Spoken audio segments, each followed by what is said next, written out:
any CCTV footage supporting the claims made by the BJP. Yet there is televised footage of how BJP male MPs threatened and intimidated Srimati Priyanka Gandhi and many female MPs from the Congress party who are from the Lok Sabha. So far, no such action has been taken, no FIR has been registered, and it clearly shows the BJP's attempt is not to find justice for women. They are only attempting to divert the attention from the remarks made by Union Home Minister, which were disparaging and insulting to the Indian Constitution and Dr. Babasaheb Ambedkar. So you also demanded the apology and the resolution from this Amit Shah? Absolutely, and it is unfortunate that Prime Minister Modi indulges in mere optics by putting his head to the Indian Constitution.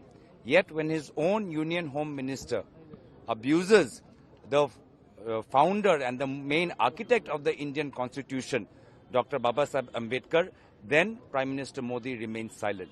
It is only a reflection of their history and their age-old disrespect for Dr. Babasaheb Ambedkar and the Indian Constitution. When the Indian Constitution was adopted, the RSS rejected the Constitution. For so many years, they only pretended to respect the Constitution. But now, when they feel that RSS and BJP are politically stronger, now their true intentions are coming out. For all these years, they were indulging in mere theatre.